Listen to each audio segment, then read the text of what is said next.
랜선 교회에 오신 것을 환영합니다. 안녕하세요. 슬기로운 신앙생활, 매일 하나님과 친밀한 교제를 나누는 묵상, 메밀묵 한정민 목사입니다.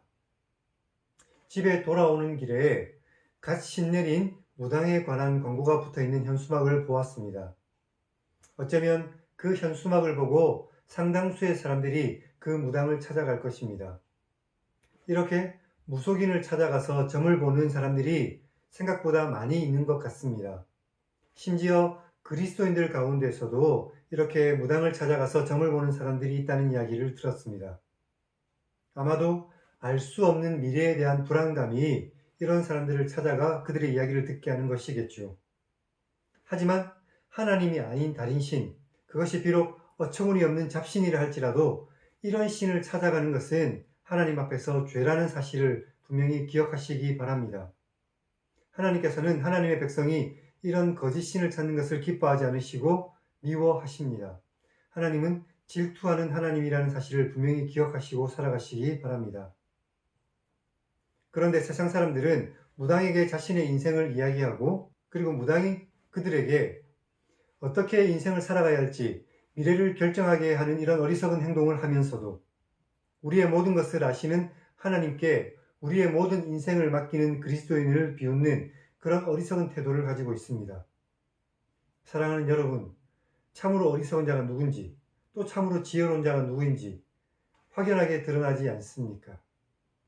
오직 하나님만 의지하고 하나님만 바라보고 하나님과 동행하는 그런 믿음의 삶을 살아가시기 바랍니다.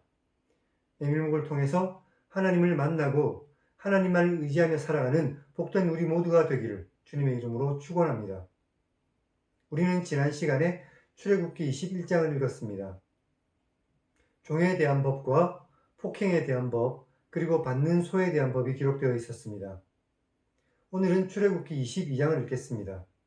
재산권과 배상에 관한 법, 그리고 사회적 의무에 대한 율법이 기록되어 있습니다.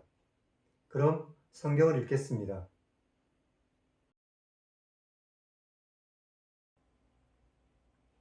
사람이 소나 양을 도둑질하여 잡거나 팔면 그는 소 한 마리에 소 5마리로 갚고 양 한 마리에 양 4마리로 갚아야 할 것이다.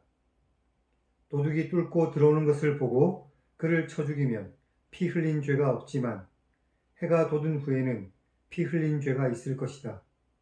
도둑은 반드시 배상할 것이지만 배상할 것이 없으면 그 몸을 팔아 그 도둑질한 것을 배상하고 도둑질한 것이 살아 그의 손에 있으면 소나 나귀나 양을 막론하고 갑절을 배상해야 할 것이다. 사람이 밭에서나 포도원에서 짐승을 먹이다가 자기의 짐승을 놓아 남의 밭에서 먹게 하면 자기 밭의 가장 좋은 것과 자기 포도원의 가장 좋은 것으로 배상해야 할 것이다. 불이 나서 가시나무에 붙어 낫갈이나 거두지 못한 곡식이나 밭을 태우면 불러온 자가 반드시 배상해야 할 것이다. 사람이 돈이나 물품을 이웃에게 맡겨 지키게 했다가 그 이웃집에서 도둑을 맞았는데 그 도둑이 잡히면 갑절을 배상하고 도둑이 잡히지 않으면 그 집 주인이 재판장 앞에 가서 자기가 그 이웃의 물품에 손을 댄 여부를 조사받을 것이며 잃은 물건, 즉 소나 나귀나 양이나 이복이나 또는 다른 잃은 물건에 대하여 어떤 사람이 이르기를 이것이 그것이다 하면 양편이 재판장 앞에 나아가 재판장이 죄가 있다고 하는 자가 그 상대편에게 갑절을 배상해야 할 것이다. 사람이 나귀나 소나 양이나 다른 짐승을 이웃에게 맡겨 지키게 했다가 죽거나 상하거나 끌려가도 본 사람이 없으면 두 사람 사이에 맡은 자가 이웃의 것에 손을 대지 않았다고 여호와께 맹세하고 그 주인은 그대로 믿을 것이며 그 사람은 배상하지 않겠지만 만일 자기에게서 도둑 맞았으면 그 주인에게 배상할 것이며 만일 찢겼으면 그것을 가져다가 증언하고 그 찢긴 것에 대하여 배상하지 않을 것이다. 만일 이웃에게 빌려온 것이 그 주인이 함께 있지 않을 때에 상하거나 죽으면 반드시 배상하겠지만 그 주인이 그것과 함께 있었으면 배상하지 않을 것이다. 만일 새 낸 것이면 새로 족할 것이다. 사람이 약혼하지 않은 처녀를 꿰어 동침했으면 납폐금을 주고 아내로 삼고, 만일 처녀의 아버지가 딸을 그에게 주기를 거절하면 그는 처녀에게 납폐금으로 돈을 내야 할 것이다. 너는 무당을 살려두지 말라. 짐승과 행음하는 자는 반드시 죽여라. 여호와 외에 다른 신에게 제사를 드리는 자는 멸하라. 너는 이방 나그네를 압제하지 말며 그들을 학대하지 말라. 너희도 애굽 땅에서 나그네였기 때문이다. 너는 과부나 고아를 해롭게 하지 말라. 내가 만일 그들을 해롭게 해서 그들이 내게 부르짖으면 내가 반드시 그 부르짖음을 들을 것이다. 나의 노가 맹렬해서 내가 칼로 너희를 죽일 것이니 너희의 아내는 과부가 되고 너희 자녀는 고아가 될 것이다.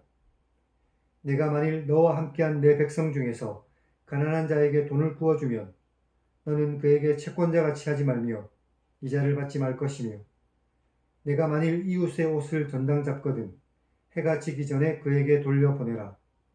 그것이 유일한 옷이다. 그것이 그의 알몸을 가릴 옷인즉 그가 무엇을 입고 자겠느냐. 그가 내게 부르짖으면 내가 들을 것이니 나는 자비롭기 때문이다. 너는 재판장을 모독하지 말고 백성의 지도자를 저주하지 말라. 너는 내가 추수한 것과 내가 짜낸 집을 바치기를 더디하지 말며 내 처음 난 아들들을 내게 주고 내 소와 양도 그와 같이 하되 이래 동안 어미와 함께 있게 하다가 여드레 만에 내게 주어야 할 것이다. 너희는 내게 거룩한 사람이 될 것이니 들에서 짐승에게 찢긴 동물의 고기를 먹지 말고 그것을 개에게 던져야 할 것이다.